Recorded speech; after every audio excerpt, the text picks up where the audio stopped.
Sinto essa mão que comigo está quando não tenho forças. É a mão que vem me levantar quando chegam as provas. Foi essa mão que ajudou Moisés a dividir o mar em dois. É a mesma que hoje me acompanha, a mão de Deus.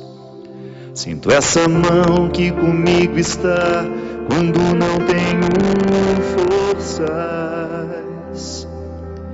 É a mão que vem me levantar quando chegam as provas.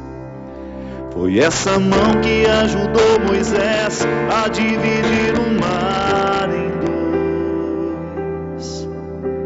É a mesma que hoje me acompanha, a mão de Deus. É a que me sustenta quando eu vou cair, é a que me dá forças para resistir, a que me alcança, que nunca falha, me move com poder, é a que me sustenta quando eu vou cair, é a que me dá forças para resistir, a que me alcança, que nunca falha, me move com poder, a mão de Deus.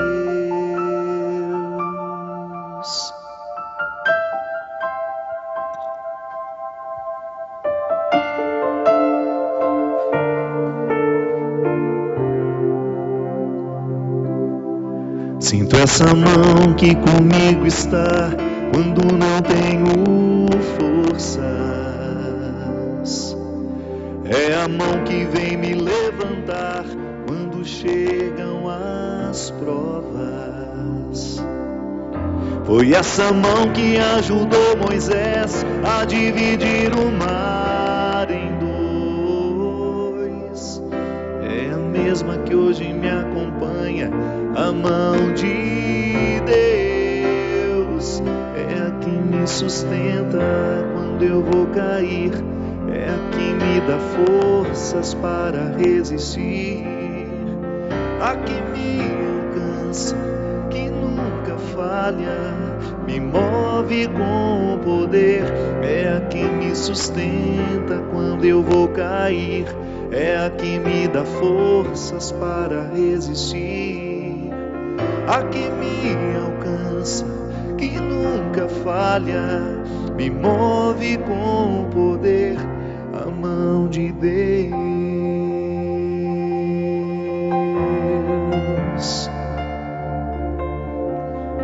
Oh, a mão de Deus. O Senhor é meu pastor, nada me falta. Ele me faz deitar em verdes pastagens. Às águas do repouso me conduz e Ele me reanima. Pelos bons caminhos me conduz, para a honra do seu nome. Mesmo se eu andar por um vale de sombra e de morte, não receio mal algum, pois Ele está comigo. Teu bastão e teu cajado me dão segurança. Diante de mim fazes servir uma mesa em face dos meus adversários. Perfuma minha cabeça com óleo e minha taça é inebriante. Sim, felicidade e fidelidade me acompanham todos os dias da minha vida e retornarei à casa do Senhor para longos dias. É a que me sustenta quando eu vou cair, é a que me dá forças para resistir, a que me alcança, que nunca falha, me move com poder, é a que me sustenta quando eu vou cair, é a que me dá forças para resistir, a que me alcança, que nunca falha, me move com poder, a mão de Deus.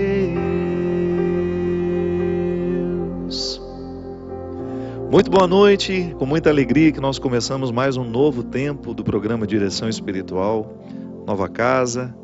A gente teve a oportunidade de ficar desde o início do ano, sendo atendido pela nossa querida Carla Carvalho, nos recebendo na sua casa aqui em Cachoeira Paulista, de onde a gente podia fazer as transmissões ao vivo e gravadas do programa Direção Espiritual. Estamos construindo o cenário. Foi um projeto que foi desenvolvido desde o ano passado pelo Zeca Ratu, que é um dos maiores cenógrafos do Brasil, mas como tinha muito trabalho e a gente também numa correria muito grande, sem condições de acompanhar, a gente acabou tendo esse atraso muito grande. Mas graças a Deus já estamos aqui, hoje com o Christian bem acomodado, né, Christian? Muito bem agora, com toda a dignidade que ele merece. Só a nossa mesinha azul que ainda não está boa, essa azul está muito feinha aqui, nós vamos mudar. A gente levou até um susto na hora que viu esse azul. Próximo programa, não, que a gente já gravou aqui um antes, viu? A gente só trocou o blazer. O programa da semana que vem já está prontinho, mas a gente vai fazer os últimos ajustes, é assim mesmo, né? Toda vez que a gente põe um cenário novo no ar, que a gente vai percebendo o que vai funcionar, o que não. Mas a gente está muito feliz por inaugurar não um novo cenário. Aliás, a gente levou um prejuízo, porque ao sair da casa da Carla, a gente perdeu a janta que tinha no intervalo. Então a gente ganhou o cenário novo, mas perdemos a janta. E está todo mundo aqui muito tristonho, porque a gente já gravou um e estamos com fome nesse momento ao vivo para todo o Brasil. Bastante famintos, todos os câmeras sem muitas condições de trabalho. Então a gente levou um prejuízo muito grande ao abrir mão daquele lugar tão aconchegante, né, Christian? Para a gente estar aqui hoje inaugurando esse novo cenário com esse prejuízo alimentar. Mas muito felizes por ter a oportunidade de levar o nosso coração mais uma vez, de entrar em comunhão com o seu coração, porque é assim que funciona o programa Direção Espiritual. Nós não temos fórmulas prontas, a gente não inventa histórias aqui, a gente sempre trabalha, a gente sempre reflete a partir da vida que nos é enviada. E a partir dessa comunhão, a gente estabelece uma amizade. Já são muitos anos aqui, agradeço muito a Canção Nova, agradecemos a Sony Music, que foi quem nos presenteou com esse cenário, quem nos deu a oportunidade de ter um novo lugar, né, para a gente poder fazer o programa Direção Espiritual chegar ao seu coração, com uma luz bonita, com um cenário bonito, é o nosso desejo. Mas muito mais que isso, eu não me iludo, sempre disse isso aqui, sempre digo isso nos bastidores também. É interessante ter um cenário organizado, bonito, de bom gosto, com bom material, que seja durável. Aliás, mostra aqui por gentileza.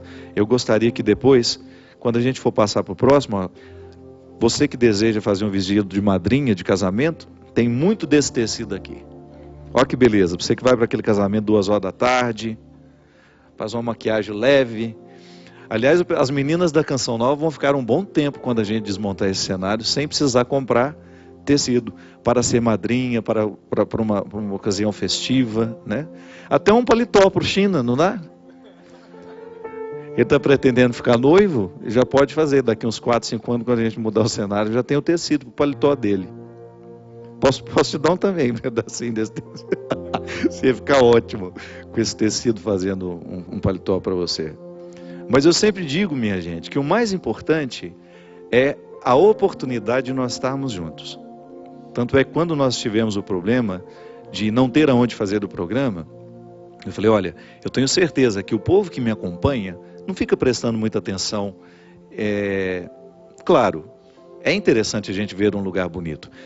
E a casa da Carla era um lugar muito aconchegante, muito bonito. Mas eu tenho certeza que vocês estavam muito mais interessados era no nosso encontro. Ainda que a gente tivesse só uma parede branca de fundo e a gente pudesse continuar os nossos encontros toda quarta-feira, já teria valido a pena. E por isso eu me sinto tão confortável em estar aqui hoje, em ter a oportunidade de dar esse passo novo, nesse novo tempo do programa Direção Espiritual, por receber a sua confiança. Para mim, de tudo aquilo que eu faço como padre, o programa Direção Espiritual é o que eu considero de mais importante. Não que a minha vida sacramental não seja importante, eu estou falando da minha vida como pregador. O mais importante do meu trabalho como padre é a Eucaristia que eu posso celebrar, é o batizado que eu faço, é o casamento que eu presencio em nome da igreja. O que é de mais sagrado que eu posso viver como padre é a minha vida sacramental. Eu falo da minha vida pública, de tudo aquilo que eu posso fazer como padre, como escritor, como cantor, como homem que trabalha com arte. O programa de direção espiritual é a minha primeira missão. E eu fico muito honrado de estar aqui, dando continuidade, de receber esse carinho tão grande por onde eu vou, por saber que o programa de direção espiritual faz parte da vida de muita gente, que nós entramos na história de muita gente e que esta comunhão estabelecida tem sido muito frutuosa. Posso dizer para você que para mim é muito frutuosa. Hoje mesmo saí de casa tão cansado mesmo. E quando chego aqui, gravei o primeiro programa, é como se Deus soprasse em mim um novo ânimo, me desse uma nova alegria. Eu renovo realmente aqui na Canção Nova as minhas forças. Sou muito grato à Canção Nova pela oportunidade de estar aqui, ao Monsenhor Jonas, a Luzia, Santiago, ao meu querido Eto, toda a administração, todo o pessoal da TV. Muito obrigado por permitir que o Direção Espiritual continue no ar, a minha equipe técnica, todos aqueles que estão sempre aqui comigo, muito obrigado. Obrigado mesmo pela oportunidade de fazer esse programa acontecer. Quero começar agradecendo. Vivi momentos muito preciosos na peregrinação. As pessoas que foram comigo para os santuários marianos, muito obrigado pelo carinho com que esse grupo me tratou, pela oportunidade que nós temos de viver, de sermos uma família durante 10 dias, quase 12 dias, né? A oportunidade de estarmos juntos, de compartilhar a nossa fé, de celebrarmos juntos, de pedir que, né, durante aquela viagem, de permitir que a graça de Deus nos atingisse. É muito interessante, toda vez que nós vamos peregrinar, toda vez que a gente sai de casa para poder ir a algum lugar, o que na verdade nós pretendemos é chegar a nós mesmos. E às vezes nós precisamos sair da nossa casa para chegar a nós. Pode parecer contraditório. Nem sempre nós estamos em nós. Eu sou a minha casa. Parece dualista isso, né? Parece que eu posso me dividir. Não, é só para entender. Eu não gosto de me esquartejar como pessoa. É só uma questão didática. Eu acredito na unidade do ser humano. Corpo e alma no mesmo contexto, numa mesma unidade. Mas às vezes para a gente entender é interessante. Essa separação é só para a gente compreender o que se passa. O meu corpo hospeda toda a dimensão espiritual da minha vida. E nem sempre eu estou em mim. Porque nem sempre eu consigo viver a minha unidade. Nem sempre eu consigo experimentar a minha unidade. É como se eu estivesse manco, se eu não estivesse com todas as minhas condições de andar.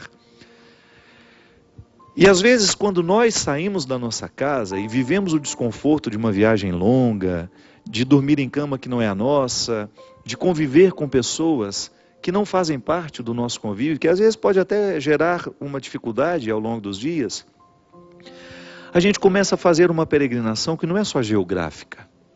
É como se a gente tivesse a oportunidade de visitar algumas regiões do nosso coração que o outro aqui nos permite. Isso foi uma coisa muito viva entre nós, que eu gostaria de compartilhar com aqueles que não foram. Eu tenho certeza que aqueles que foram, que me assistem agora em casa, sabem muito bem o que eu estou partilhando aqui nessa hora, porque nós vivemos muito intensamente isso. Deus mexeu muito no nosso coração a partir dos nossos relacionamentos. Foi uma temática como se a gente tivesse estruturado a nossa peregrinação, a própria liturgia dos dias ia nos favorecendo refletir o nosso relacionamento com o outro como um lugar de conversão. E foi muito interessante porque a gente viveu na prática isso. Volto a dizer, algumas regiões do meu coração eu não posso chegar sozinho. É o outro que me faz chegar. O outro que me é difícil, né? O outro com quem eu tenho uma certa dificuldade é que vai me possibilitando fazer essa viagem para dentro de mim mesmo, onde Deus vai mexendo em mim através dos outros. E por isso que, quando eu me disponho a fazer essa viagem, eu consigo ficar em mim. Eu me hospedo, sabe? Eu sinto a minha unidade. Aliás, é interessante a gente perceber isso. Quando nós estamos muito cansados, quando nós estamos muito estressados, o que nos ocorre? É uma sensação de estarmos quebrados, de não estarmos inteiros. A tristeza é um pouco isso. Você experimenta e sabe do que eu estou falando.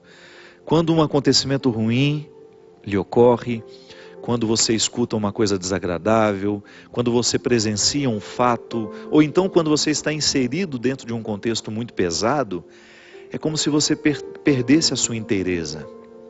É como se você não estivesse em você. Como se o corpo deixasse de hospedar a alma, sabe? Como se houvesse essa ruptura. Por isso que eu gosto daquela música do Lenine, né? Da paciência. Mesmo quando o corpo pede um pouco mais de calma, até quando o corpo pede um pouco mais de alma, a vida é tão rara, a vida não para. É verdade, às vezes o nosso corpo pede um pouco mais de alma. É como se nós estivéssemos vivendo só a dimensão material da vida. Isso nos esgota, isso nos cansa. Quando você está realizando um trabalho, por exemplo, onde você não é feliz, o cansaço do seu corpo, ele vai ficando tão insuportável. Por quê? Porque você não faz uma rega, da mesma maneira como a gente rega uma planta que está seca, com uma água fresca, para que aquela terra possa absorver. A mesma coisa na nossa vida física.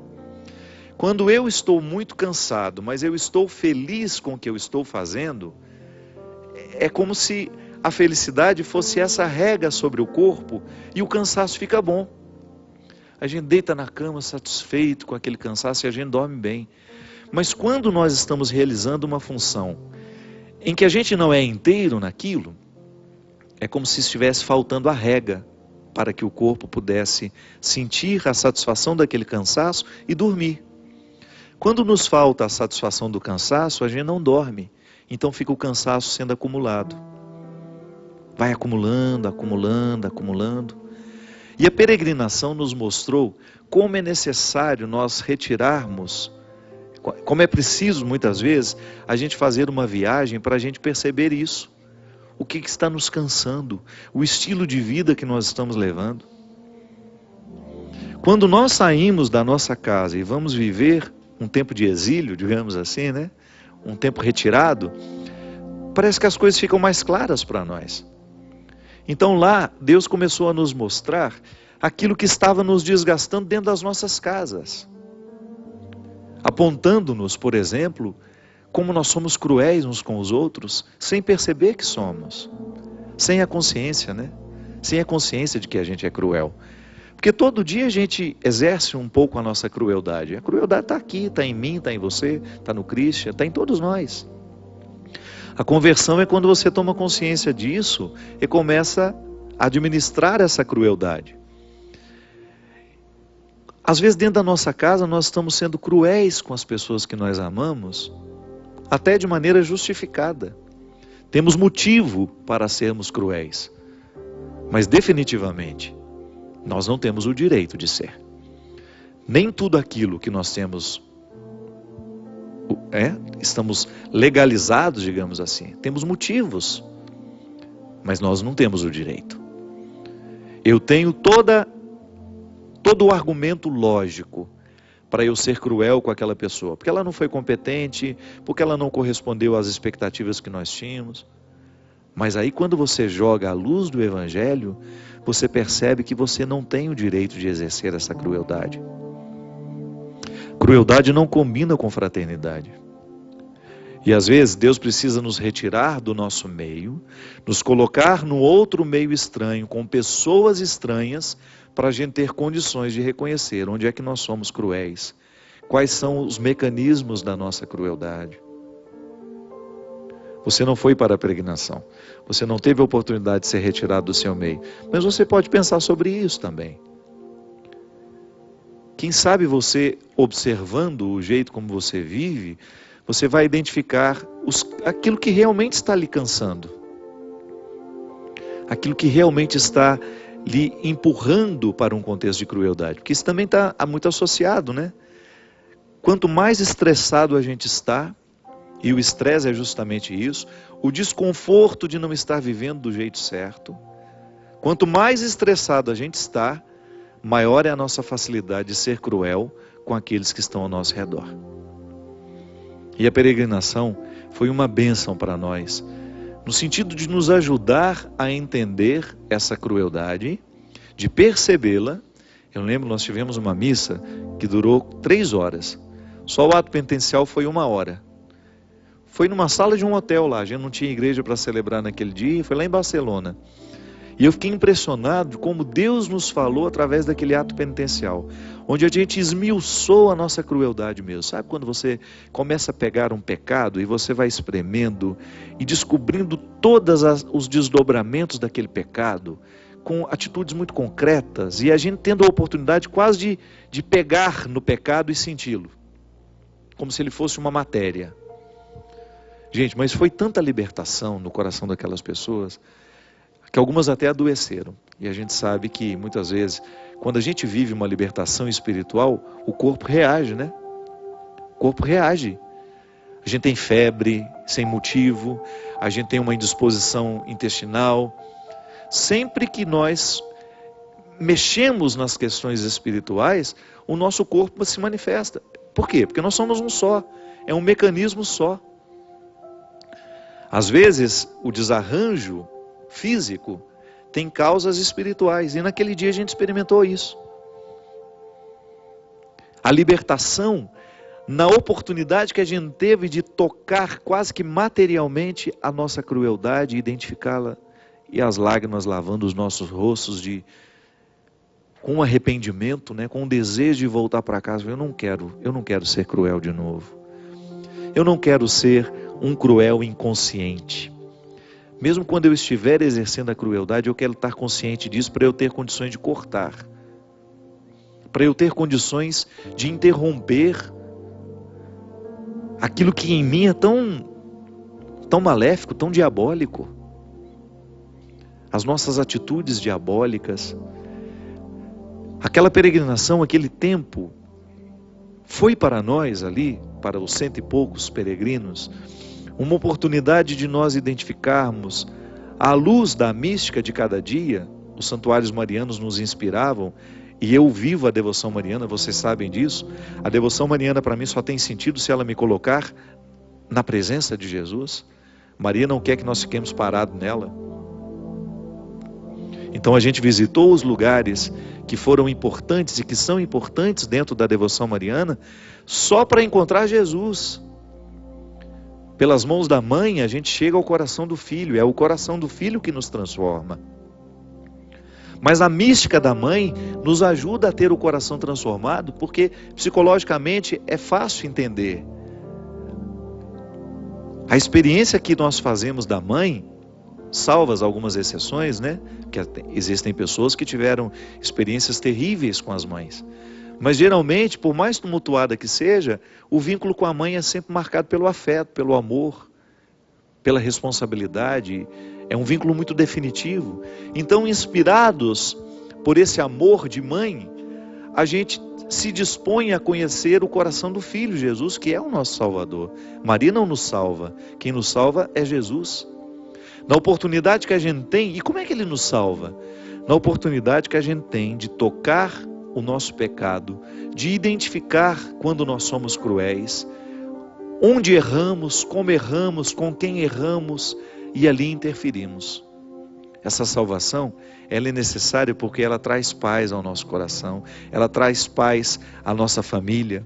Nós não estamos falando de uma salvação escatológica, que nós esperamos viver depois que a gente morrer, não. O cristianismo nos convida a viver uma salvação histórica também. A salvação que a igreja nos convida a viver a partir de Jesus, essa graça que Jesus derrama diariamente sobre nós, não é para nos salvar depois da vida, da morte, não, somente. É uma salvação agora, porque ao experimentar a graça de ter a minha conduta reorientada, de modificar o meu jeito de tratar os outros, eu começo a viver em paz. Quando eu descubro que eu sou cruel com meu irmão, com minha mãe, você com seu marido, com sua esposa, quando você percebe que você está sendo cruel e consegue quebrar o poder da crueldade, você está antecipando a salvação na sua vida. Porque isso é prazeroso demais, minha gente. Você olhar para a vida que você está vivendo e saber que você está fazendo as coisas certas, que você está em paz. Como é que nós sabemos que nós estamos no caminho certo? Quando nós estivermos em paz. Deus nos fala através da paz. Ele nos incomoda, claro, mas sempre para que a gente tenha condições de buscar essa paz. Uma paz que nunca é definitiva. Como dizia o padre Zezinho, ela é inquieta. Eu estou sempre inquieto. Eu estou sempre buscando o melhor do meu coração. Por isso que eu não fico em paz para deitar no berço esplêndido e dormir o resto da vida. Não. É para que eu tenha condições de reconhecer quando é que eu sou cruel, quando é que eu sou diabólico, mudar aquele comportamento e ter aquela sensação boa de que nós estamos fazendo as coisas certas. Nós vamos para um rápido intervalinho e a gente volta já já com o programa Direção Espiritual.